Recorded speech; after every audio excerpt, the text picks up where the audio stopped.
Góðan dag, ég heiti Gulli og ég hér með hjónunum Hallgrími Helga og Oddnýju Sturludóttir. Hver eru þið og hverja manna eru þið? Já, ég heiti Oddný. Kannski hefur fólk átt að sjá því nú þegar. Ég árbæingur, reykvíkingur í húð og hár og ólst upp í Árbænum, en ég búin að búa í þessu póstnúmeri 101 í næstu 10 ár. Pabbi minn heitir Sturla Þengilsson. Hann að vinna í tölvum, hann hugbúnaðarsérfræðingur og mamma mín kennari og nuddari og heitir María Nordal. Og ég heiti Hallgrímur, alinn upp í Hálendishverfinu og svo aðeins í Vogahverfinu, eða Heimahverfinu. Faðir minn Helgi Hallgrímsson, fyrrverandi vegamálastjóri, móðir mín Margrét Gunnarsdóttir Schram, var leikskólakennari og kennari í fósturskólanum lengi vel. Já, hvernig kynntust þið? Við kynntumst eiginlega gegnum svona bókaútgáfu, held ég. Kynntumst þetta á bókalager í Síðumúla, þannig man ég það. Hún man það einhvern veginn öðruvísi. Það var eitthvað svona partí hjá Mál og menningu, alltaf hver jól heldur Mál og menning svona partí til að býður öllum höfundunum og öllu bóksölufólki saman. Og hún vann í Eymundsson og ég var að gefa út bók þarna þessi jól. Það ekki 90 og... Já, það langt svo. 97? Já, eða 96. Kemur eitthvað bók út eftir þig jólin? Já, ég ætla að vona það. Það kom í skáldsaga. Það er svolítið langt síðan ég gaf síðustu skáldsögu, það var 2005. Þannig að það er tíminn til kominn. Hvað vantarlegt að það komi eitthvað framhald á 101 einhvern tíma? Nei, mér illa við framhaldsbækur og framhaldsbíómyndir. Ég frekar að gera eitthvað nýtt heldur en að vinna úr einhverju gömlu. Maður má ekki staðina, maður að halda áfram. Það væri samt spennandi að gera 102 Reykjavík, sem einmitt póstnúmeri hérna sem að flugvöllurinn að tappa. En það meira svona projekt sem þú átt að sjá um. Það sjáum það að byggja hverfið þar sem flugvöllurinn var. Já, hvernig fer það fram að vera bæði svona í sviðsljósinu, að vera bæði hjón sem eru þú rithöfundur og hún pólitíkus og tónlistarmaður? Hvernig fer það svona að spila? Hvernig fer svona hefðbundinn dagur fram hjá? Þú sér það, hann alveg þunglyndi drengur.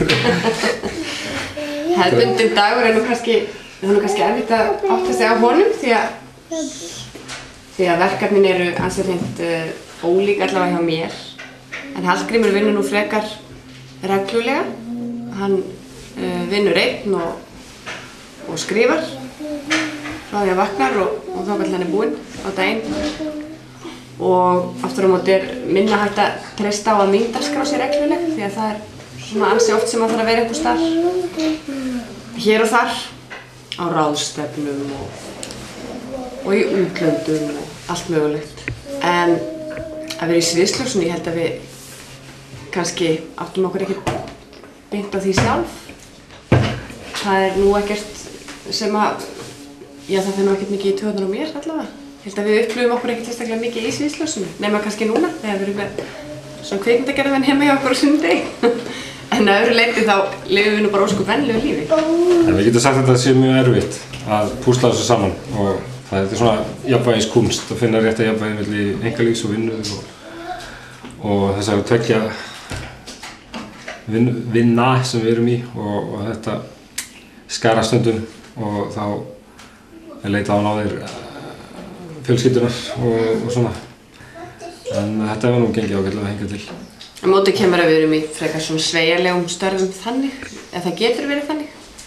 Að við erum oft ágætt með að fá okkur laus og það er náttúrulega gott þegar maður er með svona lítil börn og þá maður er svo oft að geta fengið sér lausan ef þau eru lasin eða leikskólinn er lokaður eða eitthvað slíkt og það hefur bara oft þá blessast það mjög vel vegna þess að við erum svona frekar sveigjanleg. En það undarlegasta í þessu er að hennar vinna er svolítið undir öðrum komin. Hún veltur á ákvörðunum einhverja stórskrýtina manna út í bæ og stundum er hún í meirihluta og stundum er hún í minnihluta og þetta breytir öllu okkar fyrirkomulagi. Og breytir stundum á 100 daga fresti. Já, það má segja það. Mjög óþægilegt fyrir Hallgrím, það veit aldrei hver hann hefur mig. En svona er þetta bara. Já, svona. Til hamingju með leikritið. Já, takk. Hvernig, akkur disco og punk? Akkur ekki heavy metal og 80s? Já, mér fannst þetta svona meira aktúelt efni, meira svona það sem allir hafðu upplifað sem voru upp á þessum tíma. Þetta var svona svolítið óplægður akur líka. Fólk hafi verið að vinna söngleiki upp úr svona 7. áratugnum og 8. áratugnum en aldrei upp úr 1980 og þar eftir. En síðan reyndar að því að þetta var langt vinnuferli þá vildi það til þess að það komu aðrir söngleikir í framhaldsskólum og leikrit og sem að fóru að fjalla þetta efni. En við endanum urðum við eftir að hafa samt kannski byrjað fyrst. En þetta fannst mér bara eitthvað kallað á mig. Ég náttúrulega upplifði þetta á eigin skinni. Ég var 20 árið 1980 og svona upplifði þessa tíma sterkt. En var í hvorum hópnum í rauninni. Hvernig tónlist hlustið á? Og eitthvað sérstök listamaður í meira uppáhaldi en öðru? Já, Oddný hlustar svolítið á Evu Cassidy, það hennar uppáhald. Ég kannski veit það ekki, ég hlusta bara á FM, bara pop. Það svona uppáhaldið mitt. Bara það sem í vinsælt í það skipti? Já, tek bara eitt lag í einu. Já, mér finnst þú gaman að hlusta á góðar söngkonur, eins og Evu Cassidy, sem svona hálfgerður trúbadur, kvenkyns trúbadur. Óbúðslega flott söngkona, Angurvær. Lestu hún ekki allt ungur, var það ekki á krabbameini? Ég þekki nú ekki dánarórsökina en hún lést allt ung. Og var það eiginlega svona hálfgerð goðsögn. Í krabbameini? Í kjölfarið, jú, ætlaði ekki bara. Ég held að ég hafi heyrt það. Hvernig bíómyndir horfið á, eða horfið á allt? Já, við horfum nú eiginlega á allt. Ég held að séum aðlætum, bara almennt.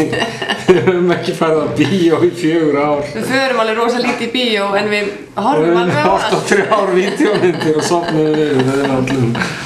Við skulum ekki ljúga þessu. Þetta bara, við horfum aldrei á bíómyndir. Það bara að segja það. Við erum búin að frumsýningar sko. Smekkurinn mjög fjölbreytt. Þó sem við höfum ekki tíma til að njóta þeirra endilega. Já. En bókmenntir og eitthvað svoleiðis, þið náttúrulega lesið örugglega mikið eða reynið að lesa eitthvað pínu. Já, við lesum.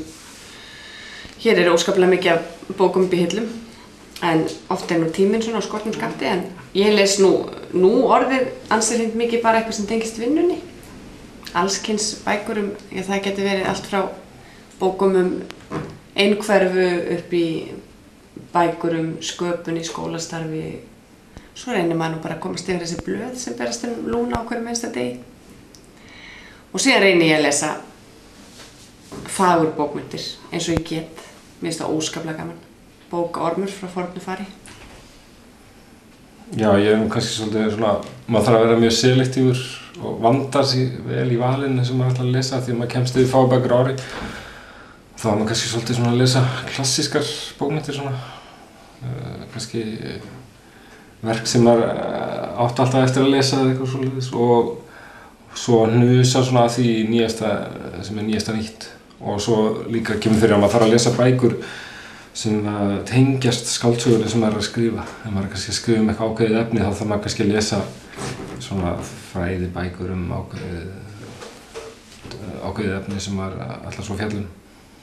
Já, má ég spyrja þig hvað þú sért að skrifa og hvað væntanlega bók sé Já, hún svolítið skrítin þessi bók, hún fjallar útlending á Íslandi og hún fjallar króatískan mafíugaur sem leigumorðingi í New York og verður að flýja land og komin út á JFK og flugvöll í New York þegar hann sér að hann kemst ekki í flugvélina sem hann ætlaði og fer inn á klósett og hans útgönguleið að drepa manninn sem í næsta klósettbás við hliðina á honum og taka hans farmiða og passa og allt og sá maður var að fara til Íslands hann var sjónvarpspredikari að fara að messa hérna á Omega svo kemur sem sagt leigumorðinginn birtist í Keflavík í dulargervi sjónvarpspredikara og kvöldið hann farin að messa á Omega þannig að þetta svona svolítið gaman saga en samt með alvarlegu ívafi þetta svona útlending á Íslandi ég reyna að lýsa Íslandi eins og ég hef aldrei komið hingað áður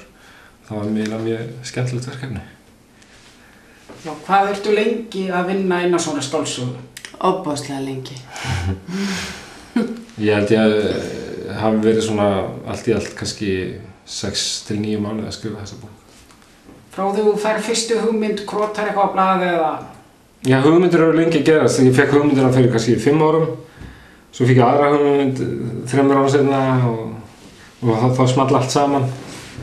Og svona gengur með þetta í maganum lengi. Og svo skrifar maður í 3 mánuði, svo leggur maður frá sér, svo skrifar maður aftur í 3 mánuði. Kemur alltaf aftur að þessu til að fá fjarlægð á það. En já, prósessin er yfirleitt svona 1 til 2 ár með skáldsögu.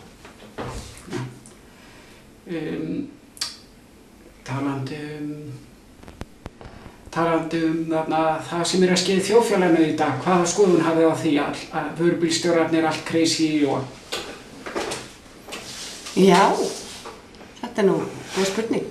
Þeir voru nú síðast að feita hornin bara í fyrradag, þannig að þeir eru hvergi að baki dottnir. Ég dáist nú að þeim fyrir segluna. Og ég hef nú staðið með vörubílstjórum í þeirra mótmælum. Ég er nú bara stolt af því að það sé einhver hópur í þjóðfélaginu sem stendur upp og lætur ekki bjóða sér hlutina lengur. Þó svo að þeir verða auðvitað að fara lögum og reglu, en þeir eru auðvitað bara að vekja athygli á sínum málstað og mér finnst þeir bara nokkuð flottir. Ég held að þeir séu kannski bara farvegur fyrir gremju hjá miklu fleiri hópum. Það væru kannski fleiri hópar að gera það saman þeir, en þeir gera það mjög vel og gera það mjög oft og með miklum látum. Þeir hafa kannski bara veitt okkur hinum sem sitjum heima og bölsótumst út í hækkaverðlag og allt það sem er núna að sliga heimilin. En þeir hafa kannski svona verið farvegurinn fyrir óánægjuna og kannski bara birtingamynd fyrir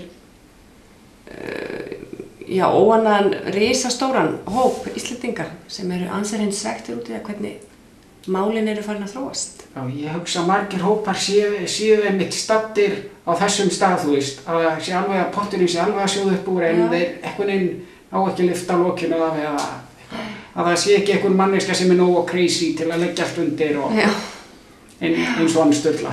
Eins og Sturla, sem er samt ekki pabbi minn, bara svo við tækjum það fram. Það er komið eitthvað svona bíl á milli í almennings og pólitíkus og þetta við gestum allan heim og það er að gerast hérna heima líka. Það er eitthvað svona gap þarna á milli sem þarf að brúa. Við sjáum þetta í borgarstjórninni líka, fólk hefur ekkert álit á stjórnmálamönnum lengur. Og stjórnmálamenn eru svolítið svona komnir úr takti við almenning. Þeir eru orðin svona forréttindastétt sem að rotta sig svolítið saman og svolítið gaman að vera í geiminu allir saman, hittast í spjallþáttunum. En svona vantar tengslin við það sem upphaflega komið til valda, finnst mér. Já, þetta er nú miklar alhæfingar hjá þér, reyndar, en það vissulega eimir af þessu í bæði á Alþingi og líka í borgarstjórn. Ég verði alveg að viðurkenna það. Og þetta er náttúrulega það mikilvægasta sem allir í stjórnmálum verða að hafa í huga. Það er að ekki gleyma því hvað rak það á stað í stjórnmálin. Það hljóta að hafa verið einhverjar hugsjónir og eitthvað erindi sem fólk hafi. Það er eins og hvað rak þig út í þetta? Ég var eiginlega mjög pólitísk við það að eignast börn. Sem er nú kannski algengt vegna þess að þegar fólk eignast börn þá vill þetta bæta heiminn sem börnin þurfa að búa í og bæta skólakerfið þannig að börnin fara í skóla og bæta atvinnulífið eða markaðinn eða ellilífeyriskerfið eða hvað sem það nú er til þess að komandi kynslóðir geti notið og ég held að það hefur bara verið svoleiðis með mig en kannski sá strengur sem hefur alltaf verið hjá mér er jafnréttisstrengurinn, jafnréttismálin. Mamma og pabbi kusu kvennalistan í því gamla daga og kvennalistakonurnar voru á sínum tíma mjög mikla fyrirmyndir í mínu lífi og skiptu ábyggilega, eða ég reynilega efast ekkert að þær hafa skipt mjög miklu máli upp á það að gera ég ákvað að fara til stjórnmál því að konur hafa gjarnan átt fáar fyrirmyndir því miður. Þeim fjölgar auðvitað, en þeim fjölgar ekki nóg hratt. En það að sjá þessar kvennalistakonur koma fram á sjónarsviði þegar ég var 5, 6, 7 ára gömul og svo náttúrulega sumur þeirra ennþá að eins og Ingibjörg Sólrún. Það hafði óskaplega mikið að segja fyrir litla stelpur í Árbænum á þeim tíma að fylgjast með þeim og vita það að konur áttu alveg jafn mikið erindi í þennan heim eins og kallar, en þessi heimur hann búinn til að köllum og hann dálítið kallalegur stundum, það verður alveg viðurkennast, þó svo stelpurnar séu auðvitað að breyta því jafnt og þétt. Þannig að það voru svona velferðarmálin og kannski sérstaklega sem tengist börnum og jafnréttismálin sem gerði það verkum að ég fór út í pólitík. Uppáhaldsmaturinn ykkar hjóna, hver hann? Og hvor kokkurinn á heimilinu? Við erum bæði. Við eldum nú ábyggilega bara jafn mikið, eða svona. En kannski svolítið ólíkir kokkar, en já. Ég tek lærið og hún tekur pastaréttina. Nei, ég hef svona kannski meira gaman að hversdagsmat. Ég óskaplega gaman að elda hversdagsmat.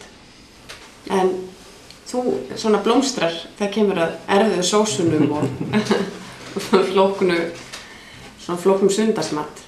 En það er kannski ólíkt bíómyndunum og tónlistinni og bókunum og öllu þessu sem svo gaman að gera og gefur lífinu gildi, en við höfum kannski ekki alltaf alveg jafn mikinn tíma og aðrir og þannig kannski líka þegar við erum með 12 börn og maður reynir nú að einbeita sig bara að þeim þegar maður ekki í vinnunni. En þá er það óskaplega gaman að þeir eldhúsinu. Ég held að það sé. Við erum vaxandi fólk í eldhúsinu. Okkur finnst mjög gaman að fá fólk heim og í gær vorum við með risastórt barnaafmæli og stóðum hér alveg á haus og bera fram veitingar. Það er mjög gaman. En enginn sér svona uppáhaldsmatur? Við erum aðlætur. Ég er aðlæta. Mér finnst allt gott. Lærið æðislegt. Já, mér finnst nú lambalæri alltaf best. Já. Og kjötsúpa og einhver svona ítalskt eitthvað svona gúrmefæði sem hún kemur stundum með. Það er ótrúlega gott. Svona parmesan og basilikum og allt þetta. Já. Það er rosalega gaman að elda ítalskt. Svo er ég líka mikil sushi-kona. En það tekur 17 klukkutíma að búa það til. Þannig að við nennum aldrei að gera það. En við kaupum okkur stundum sushi niður í bæ. Það er æðislegt. Talandi annað, þú kennir á píanó og er píanóleikari. Ertu eitthvað að gera það ennþá? Já, ég er svolítið við það. Ég er sem sagt píanókennara mennt og kenndi á píanó í 7 ár. En ég hætti því þegar pólitíkin tók við.